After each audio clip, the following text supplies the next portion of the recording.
Terus ini nih sebagai akhirnya juga nih, setelah obrolan kita panjang, bisa disimpulkan lah kasarannya mungkin dari teman-teman, mulai dari Mas Oki, Mbak Anissa, Mas Ragil, dan juga Mbak Novi. Kira-kira gambarannya pekerja kreatif saat ini itu bisa digambarkan seperti apa sih? Pasti kan beda banget ya antara misalnya dulu sebelum pandemi atau sekarang nih kondisi di pandemi di gelombang 2 ini. Pekerja kreatif sekarang tuh bisa digambarin seperti apa sih? Gimana tuh? Yang pertama saya kira jika melihat dalam 2 tahun pandemi ini ya, semangat ya, daya refleksif dari pekerja kreatif ini bisa kita lihat mereka masih sangat menggeliat ya, hingga sampai sekarang ya. Saya kira itu menjadi satu tanda yang bagus yang perlu kita sadari ya secara mendalam, bahwa itu sebenarnya adalah kapital atau modal yang besar ya dari tidak hanya Jogja ya, tidak hanya Jogja sebagai kota budaya tadi jika dikatakan seperti itu, tapi juga sebenarnya modal besar dalam konteks yang lebih luas, dalam konteks Indonesia ya, maupun dalam konteks global itu sendiri gitu ya, bahwa sebenarnya itu bisa kita tempatkan sebagai sebuah modal yang sangat sangat potensial gitu ya. Nah, tentu saja dari sini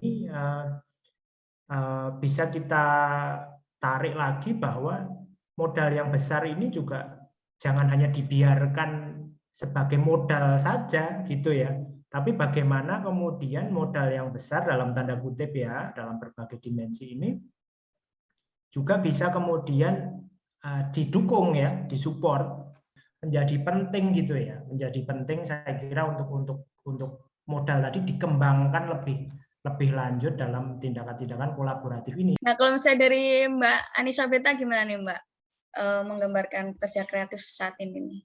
Kalau saya sih sama saja ya, semuanya ini saya berharap tentu pandemi berakhir, itu satu. Kedua, kemudian untuk mengembalikan dan punya ruang lebih besar untuk bertanya nih tentang di Indonesia, di Jogja juga, ketika kita ngomongin industri kreatif dan ekonomi kreatif, apa sih yang kita inginkan gitu? Apakah kita cuma pengen komodifikasi atau menjual gitu ya, punya angka-angka yang menyenangkan untuk dilihat, atau kita sebenarnya ingin meneruskan tadi seperti apa yang Mas Oki bilang, memikirkan kembali peradaban, kebudayaan, baik kebudayaan yang highbrow gitu ya, seperti karya-karya yang sudah lama dan ritual tradisi.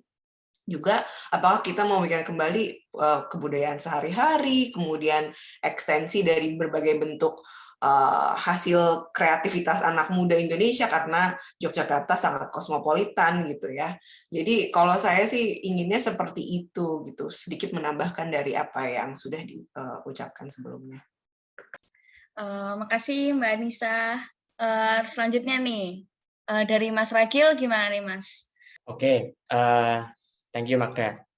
Ya sebenarnya sudah disampaikan semua poin-poinnya. Satu hal yang mungkin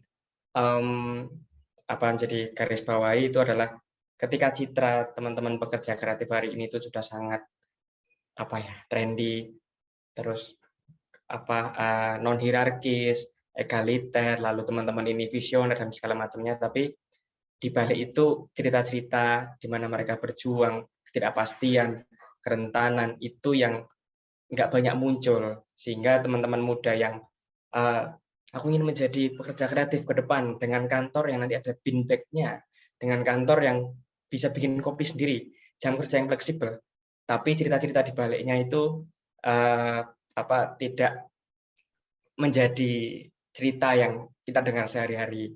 Jadi mungkin perlahan produk-produk yang kita nikmati hari ini itu juga dari keringat, dari ketidakpastian, dari tubuh teman-teman yang perlu banyak beradaptasi dengan perubahan yang cepat ini. Jadi oke, pekerja kreatif itu trendy dan segala macamnya, tapi juga banyak tantangan, banyak ketidakpastian, dan banyak kerentanan di situ. Kira-kira itu aja, Magda. Oke, Oke, terima kasih Mas Rakil. Kalau dari Mbak Novi gimana nih Mbak?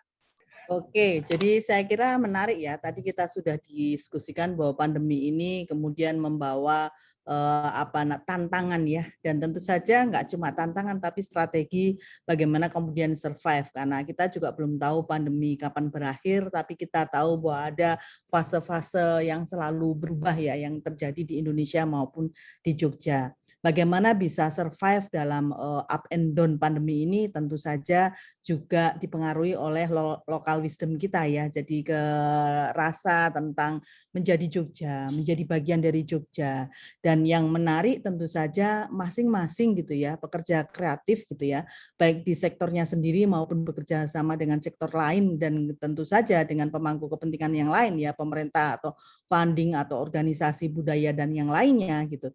Tentu akan mempunyai karakter kolaborasi yang beragam gitu ya, yang kemudian bisa saling membantu gitu ya, bisa saling gotong royong dan tentu saja tadi ya saling sengkuyung. Nah, spirit ini, jiwa untuk kemudian bekerja sama ini tentu saja menjadi salah satu kemunculan atau kemudian salah satu upaya untuk tangguh di masa pandemi ya bagi pekerja muda kreatif yang ada di Jogja. Nah, saya mau menutup dengan pantun sederhana. Saya itu lagi senang bikin pantun gitu ya. Jadi Jogja kota pelajar, kota budaya, kota istimewa. Pandemi tantang pekerja muda untuk tetap tangguh. Kreatif, adaptif, kolaboratif adalah senjata. COVID-19 tak surutkan mereka untuk berkarya selalu. Nah, penutup saya pantun pendek saja.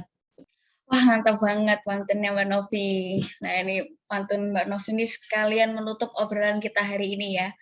Aku simpulkan sedikit obrolan kita.